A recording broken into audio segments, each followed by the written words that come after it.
Y para seguir contándote qué es lo que va a pasar esta semana con el debate del aborto, estamos en comunicación con la diputada del Bloque Radical, Karina Banfi, que es secretaria de la Comisión de Legislación General, una de las 4 comisiones que conformaron este plenario que deben dictaminar ahora sobre este proyecto del aborto legal, seguro y gratuito. ¿Qué tal, diputada? ¿Cómo está? Buenas noches.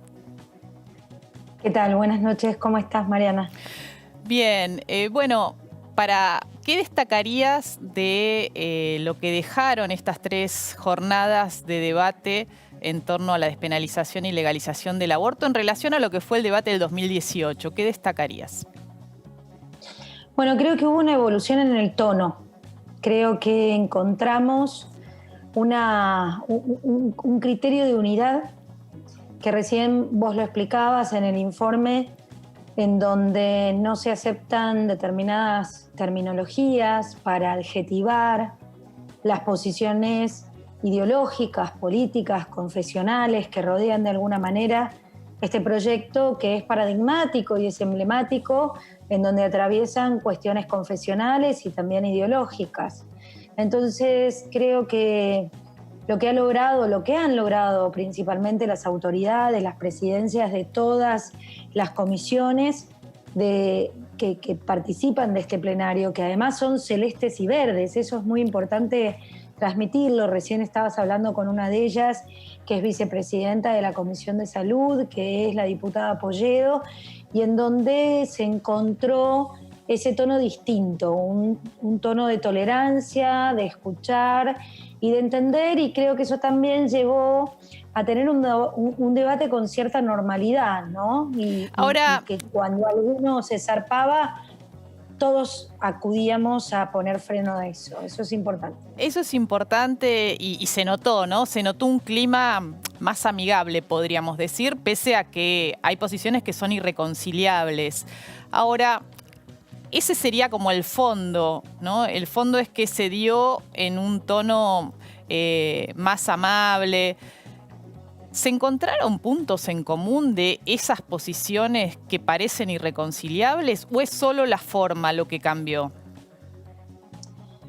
No, es un muy buen punto el que tenés. La verdad, yo me refiero principalmente a la forma, que no es menor, porque eso te ayuda y te habilita a quizás tener una manera más distendida de poder explicar las cosas, más empática, mucho más amigable al momento de tener que convencer. Nuestro trabajo es ese, ¿no? Cómo buscamos vos decías, los puntos en común. Es muy difícil. La verdad, yo creo que nos motivan diferentes cuestiones a mucha gente al momento, por lo menos a todos los diputados, a los legisladores, cuando tienen que encontrarse con este tipo de legislaciones. Y a partir de las motivaciones que tenés, si son confesionales, vas a tener toda una bajada de línea que está muy clara, que está muy bien encuadrada y que es repetida y conocida ya por todos, que si quizás te ajustás más al derecho positivo, donde ahí pueden aparecer algunos matices en donde uno puede penetrar mejor, incluso favoreciendo a mejorar el proyecto, ¿no? Eso Claro. también puede llegar a pasar. Me pareció una de las exposiciones que a mí me resultó bien interesante, la del presidente del Comité de los Derechos del Niño de Naciones Unidas, Luis Ernesto Pedernera Reina, donde aclaró un poco esta cuestión de cuál es la protección que debe brindar el marco legal en Argentina frente a este debate si hay vida desde la concepción o desde el nacimiento. Tenemos una partecita para compartir, te invito a que recordemos lo que nos decía Pedernera Reina, decía en la plenaria de comisiones. El comité le ha reiterado en 2 ocasiones, en el 2010 y en el 2018, la necesidad de avanzar en políticas de interrupción voluntaria del embarazo y despenalización del aborto, que hasta ahora el Estado argentino no las ha atendido. Y cuando digo el Estado, hablo del Poder Ejecutivo, el Legislativo y el Judicial. Me gustaría hacer algunas precisiones previas. Existe un mito en la sociedad argentina de que tienen una reserva a la Convención sobre el momento de la concepción Y digo mito porque la única reserva que tiene el Estado argentino a la Convención de los Derechos del Niño es al artículo 21 sobre adopciones internacionales y a unos párrafos específicos. La interpretación que hace el Estado argentino corresponde al artículo 24 y el comité en el 2018 le ha pedido que la levante por considerarla obsoleta. Bueno, ahí había una partecita. Lo que es interesante es porque es un argumento muy fuerte que plantean quienes están en contra de la despenalización y legalización del aborto, porque dicen, bueno, la Convención Internacional de los Derechos del Niño, que está incorporada como parte de la Constitución, no tiene rango constitucional, no permite avanzar con la despenalización y legalización del aborto. Y claramente lo que dijo, no, al contrario, le hemos dicho al Estado argentino en distintas recomendaciones que deben garantizar abortos seguros a adolescentes, que no es un impedimento lo que dice la Convención para que en realidad se cumpla con esta obligación que tiene el Estado argentino. Me pareció como muy clarificador frente a argumentos que, bueno, se acomodan de acuerdo a veces a lo que uno quiere sostener. ¿Qué va a pasar con el dictamen, no? Está previsto que se saque el miércoles. ¿Se le van a incorporar modificaciones al proyecto que envió el Poder Ejecutivo? ¿Cuál es lo que pensás o lo que se está hablando que se va a firmar como dictamen de mayoría? Mira, hay que hacer algunos ajustes, arreglos, principalmente técnicos, en términos de vocabulario que hay que mejorar, que lo fuimos viendo justamente en el desarrollo del debate. Y nosotras estamos, digo nosotras, porque casi todas somos mujeres, bueno, también está Yetlin, impulsando, el diputado Yetlin por Tucumán, impulsando estos acuerdos y negociaciones en donde a veces la verdad vienen con algunos argumentos que son muy criteriosos y que quizás ayudaría a no entorpecer y a tener más adhesiones al proyecto, porque principalmente a mí me queda una sensación que es la misma que tuve en el año 2018 con respecto a aquellos que están en contra.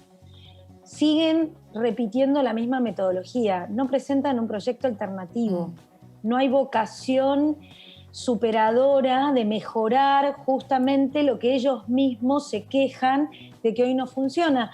Este testimonio de Pedernera es clave para entender principalmente las falacias que hay sobre el derecho internacional y la aplicación del derecho internacional y los compromisos que tiene Argentina con el derecho internacional. Entonces, a partir de ahí, lamentablemente, cuando vos ves que hay una vocación de solamente rechazar, de no presentar ningún proyecto alternativo, de no buscar solamente la despenalización. Mi argumento hoy, yo expuse en el día de hoy en las comisiones, y fue principalmente mostrar a través de un libro que me llegó muy bien escrito, muy bien trabajado, que se llama Dicen que tuve un bebé, que es una investigación acerca de la cantidad de casos donde la mujer termina criminalizada por practicarse el aborto. En manera clandestina, por supuesto. Entonces, rompemos con un mito que vos debés haber escuchado porque seguiste el debate del 2018, en donde dicen, bueno, hay una despenalización social. Nadie va presa por hacerse un aborto. Mentira. Hay 447 casos recolectados, de los cuales muchos terminan en condena de cadena perpetua, porque además no van por la figura del aborto, sino por el homicidio agravado por el vínculo. Bueno, tenemos el caso de Belén en Tucumán, te acordarás, que estuvo presa. 3 años. Claro, casi 900 días, si no fuera porque una abogada, Soledad Esa, conoció el caso y una vez que fue condenada se ocupó, bueno, y después acompañada por una red de organizaciones, se logró llegar a la Corte de Tucumán y lograr su libertad y su absolución. Pero si no hubiese trascendido, Belén seguía presa, ¿no? Y ahí está. Porque trascendió, pudo llegar a la Corte Suprema. A ver, fue absuelta por la Corte Suprema, pasó por todas las instancias y Belén seguía detenida, seguía presa y condenada en cada una de las instancias. ¿Por qué? Porque había tenido un aborto espontáneo y no le creía el servicio médico. Increíble. vienen los votos, ¿no? Es la gran pregunta si el jueves efectivamente se debate en el recinto. Mira, yo creo que estamos muy tranquilos. En diputados, al menos es así. Yo lo que te digo es que va a haber sorpresas muy positivas, por lo menos de lo que estamos viendo nosotras. No creemos que va a haber muchos cambios, se va a repetir en casi su totalidad o un poquito, uno, dos, pero no son significativos los cambios que pueden haber de aquellos votos que se obtuvieron en el 2018 y aquellos que son nuevos, que entraron el año pasado. Bueno, son más exploratorios, pero están definidos. Yo creo que también lo que logró el 2018 fue poner esta agenda en la agenda pública. Y eso hizo que cualquier candidato que llegara, a diferencia de los anteriores, viste que había una cosa, yo no te voté, nadie me dijo que ibas a votar esto, y todas esas cosas que te decían muy enérgicamente en el 2018, en esta oportunidad está de alguna manera saldada y todos llegaron a una lista sabiendo qué posición tenían. Hay uno, Entonces, se habla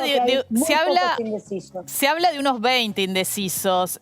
¿Son indecisos o son quienes no han manifestado y tienen ya posición tomada? Es eso, es lo último. Todos tienen alguna posición y a lo sumo, mira, hay mucho miedo y es lógico al escrache, lo que ha pasado con Facundo Suárez Lastra, con Carolina Galear, ahora con un diputado de Salta.